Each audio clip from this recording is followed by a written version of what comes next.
Hello everyone, कैसे आप लोग? I hope you people are doing well. 29 अप्रैल को हम लोगों ने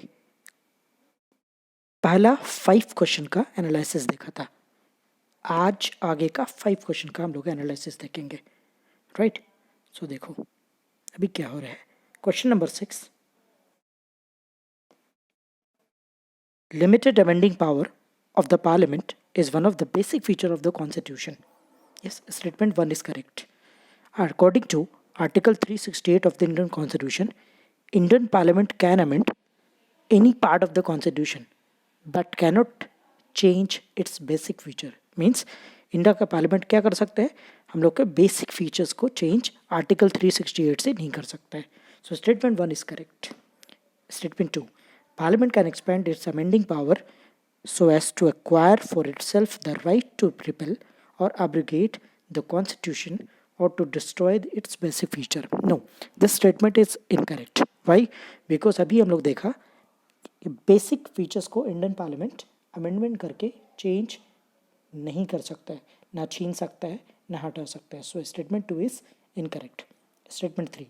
Separation of power between legislature and executive and the judiciary is one of the basic features of the constitution. Yes, statement 3 is correct. Why statement 3 is correct? हम लोग बचपन से कभी ना कभी ज़रूर सुना है. क्या सुना है? कि डेमोक्रेसी के 4 पिलर होते हैं. पहला पिलर कौन सा? एग्जीक्यूटिव, दूसरा लेजिस्लेचर, तीसरा जुडिशरी, चौथा प्रेस. 4 पिलर, और ये चारों पिलर इंडिपेंडेंटली काम करते हैं, right? Independently.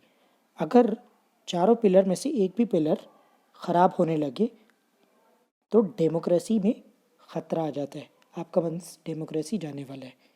So statement 3 is correct. अब लेजिस्लेचर का मतलब क्या होता है? Legislature means parliament, judiciary means courts, and executive means civil servants. तीनों मिल करके कंट्री को चलाते, पर तीनों इंडिपेंडेंट अपने अपने काम को करते, सब मिला करके देश को चलाते हैं. सो statement 3 is correct. So option D, 1 and 3 statement is correct. Next question, question number 7. Regarding the parliamentary form of government, which is correct? Statement 1. Executive is responsible to the legislature for its policy and acts. Yes, statement 1 is correct. Statement 2 क्या है? It is also known as Westminster model of the government. Right, बिल्कुल सही. Statement 2 is correct. Why? अब हम लोग ने parliamentary type of government कहाँ से बोरो किया? यूके से.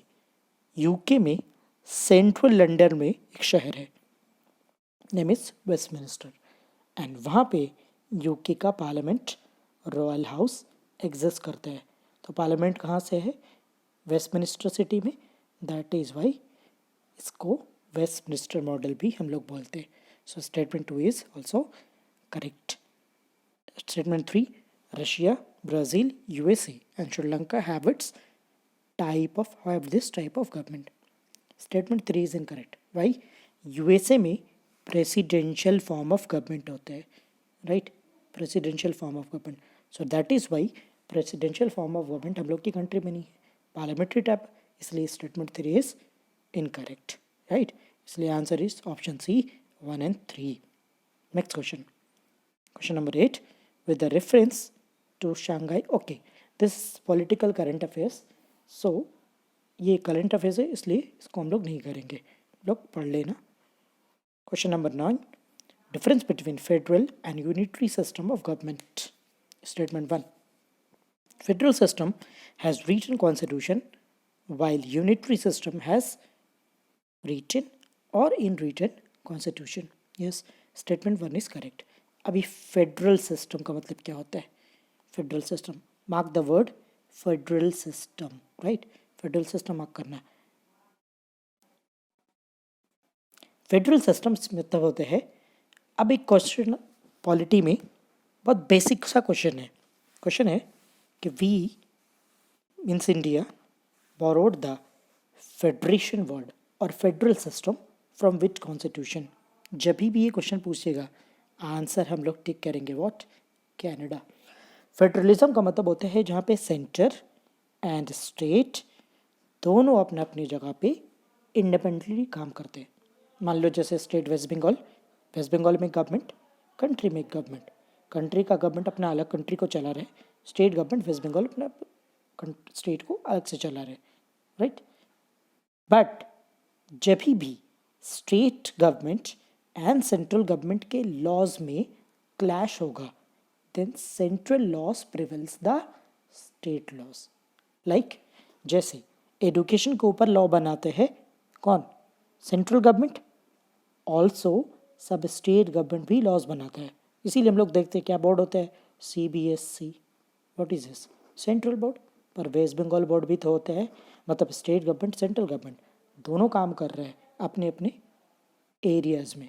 लेकिन जब भी सेंट्रल एंड स्टेट लॉज में टक्कर क्लैश होगा, देन सेंट्रल लॉज को माना जाएगा एप्लीकेबल होगा, नॉट स्टेट। इसीलिए देखना education comes under this list, what? Concurrent list, right. Concurrent list याद रखना हमेशा।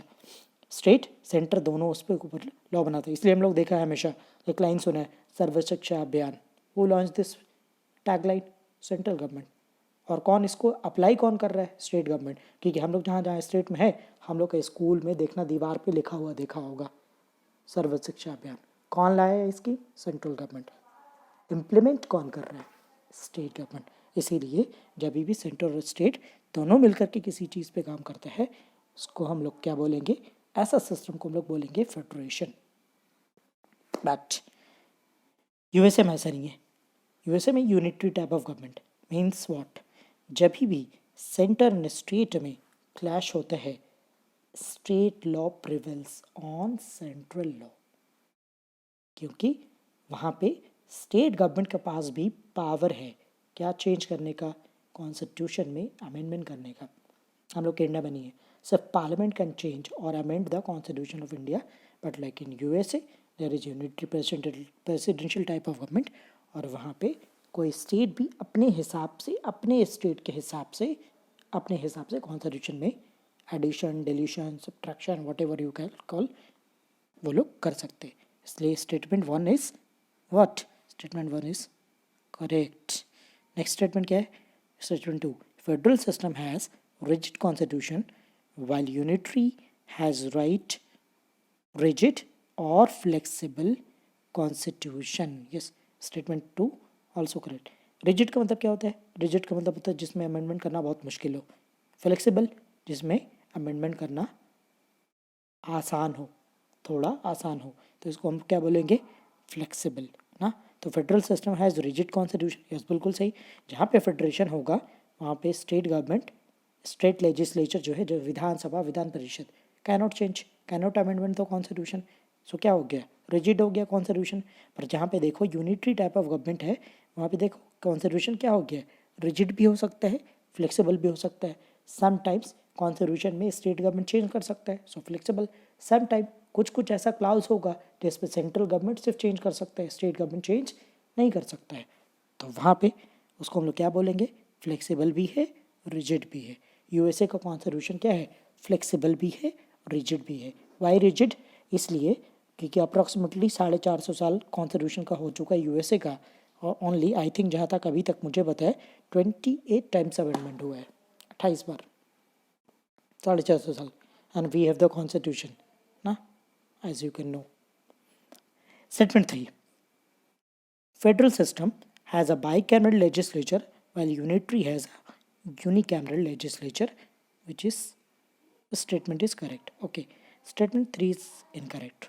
Federal system is bicameral legislature while unitary has unicameral. No, USA में भी 2 हाउसेस होता है, जैसे हम लोग देखेंगे upper house Congress, lower house senate, 2 houses वहाँ पे भी है। तो यूनिटरी गवर्नमेंट में भी बाईकैमरल लेजिस्लेचर होता है, not unicameral. So statement 3 is incorrect. So answer is 1 and 2, means option B is the correct answer. Okay, next question. Question number 10. Which of the following are the unitary feature of the constitution? Statement 1. The Rajya Sabha represents the state of Indian Federation, while Lok Sabha represents the people of India as a whole. Statement 1 is correct. Okay, कैसे correct है ना? Correct इसलिए क्योंकि राज्यसभा का जो लोकसभा में भी MP होते हैं, राज्यसभा में भी एमपी होते हैं, पर लोकसभा का एमपी को हम लोग डायरेक्टली चूज करते हैं, like we have seen 2014 2014 election, 2019 we will see, जिंदा रहे तो 2024 कोरोना से बच गए तो, राइट। अब राज्यसभा का एमपी को हम लोग नहीं चुनते, हम किसको चुनते हैं, लोकसभा के एमपी को। और हम लोग अपना स्टेट में क्या चुनते एमएलए चुनते हैं, है ना, एमएलए। ये एमएलए लोग हम लोग के लिए चुनते हैं एमपी ऑफ राज्यसभा। कहाँ से जा रहा है, स्टेट का एमएलए लोग चुन रहे हैं किसको, राज्यसभा का एमपी को। इसीलिए हम लोग क्या बोलेंगे, Rajya Sabha represents the state of Indian federation, वही Lok Sabha represents people of India as whole. Statement 1 is correct. Statement 2 क्या है, the union list contains more subject than the state list. Yes, बिल्कुल सही। इसका नंबर आप देख लेना, 97 66 ऐसा करके नंबर है, आप लोग पढ़ेंगे, नंबर याद रखना। और कौन सा चीज़ कौन सा लिस्ट में आता है, जैसे एडुकेशन आपको बोला मैंने किस में आता है, अंडर कौन सा कॉन्करेंट लिस्ट। WBCS का जब एग्ज़ाम देंगे आप, प्रीलिम्स में तो कम, पर हमेशा मेंस में ज़्यादातर, जो हम खुद फेस किया है, मैंने भी फेस किया है, हम लोग क्या देखेंगे, कोई 4 चीज़ दे देगा, हाँ, सब्जेक्ट बोलते हैं उसको, 4 दे दिया ऑप्शन में, 1 2 एडुकेशन एग्रीकल्चर ऐसे करके दे देगा, और आपसे पूछेगा इनमें कौन सा कॉन्करेंट लिस्ट में आता है, कौन सा स्टेट लिस्ट में आता है, कौन सा यूनियन लिस्ट में आता है, ऐसा करके आपसे क्वेश्चन पूछेगा। तो थोड़ा पढ़ते पढ़ते आपको आइडिया हो जाएगा, एक दिन में कभी उस चीज़ को रट नहीं सकते, पर हम लोग को आइडिया डेवलप हो जाता है जिससे हम लोग आंसर टिक कर सकते हैं। रटने से कोई फ़ायदा नहीं होता है ना, आइडियाज़ होना चाहिए। कॉन्सेप्ट जितना क्लियर होगा उतना आप पॉलिटी ज़्यादा कर पाएंगे, because polity is very dynamic subject, it's not like history ना। और हिस्ट्री तो आप लोग को पढ़ाते कैसा, आप लोग को पता ही है मुझे। ओके, तो statement 2, union list contain more subjects than the state list. Yo, statement 2 is correct. Statement 3 क्या है, the bulk of the constitution can be amended by the parliament either by simple majority और by special majority. Yes, बिल्कुल सही, कर सकता है। Statement 3 is also correct.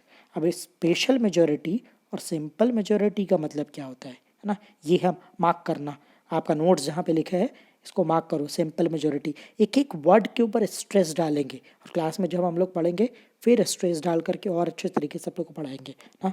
Special majority, simple majority. What is simple majority, simple majority का मतलब होता है कि मान लो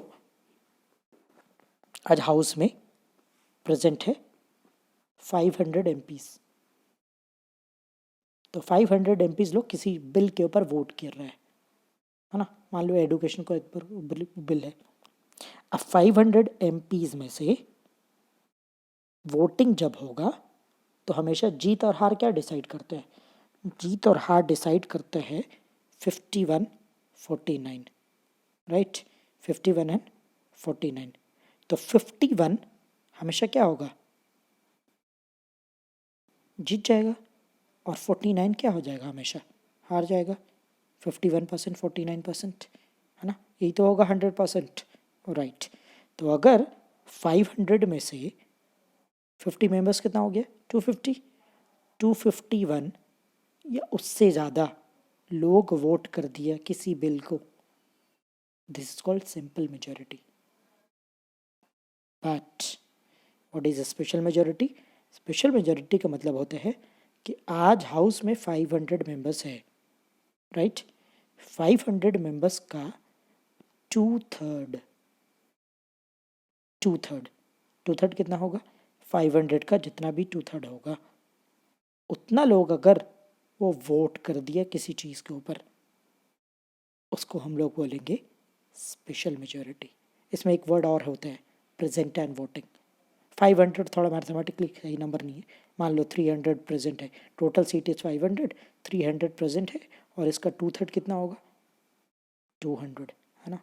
तो किसी बिल को 200 मेंबर्स लोग पार्लियामेंट में वोट किया, टोटल मेंबर 500 था, आज आया है 300, 300 का 2/3 कितना होगा, 200।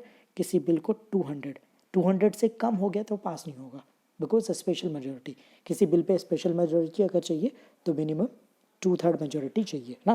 तो 300 का 2/3 कितना होगा 200, एक भी कम होगा तो बिल पास नहीं होगा। हाँ, उससे ज़्यादा कितना भी हो सकता है। इसको हम लोग क्या बोलेंगे, इसको हम लोग बोलेंगे सिंपल मेजोरिटी। आई होप आप लोग को समझ में आया होगा। कुछ भी डाउट होगा कमेंट करके मुझे पूछ लेना, बिल्कुल पूछ लेना, जहाँ जहाँ वहाँ पूछ लेना, ट्विटर इंस्टा कहीं पे भी पूछ लेना, नीचे यहीं पे कमेंट करके पूछ लेना। मेरा गला बहुत ख़राब है, दिक्कत हो रहा है अभी पढ़ाने में, वॉइस इज़ प्रॉब्लम। चलो, take care, best of luck, thank you, good night.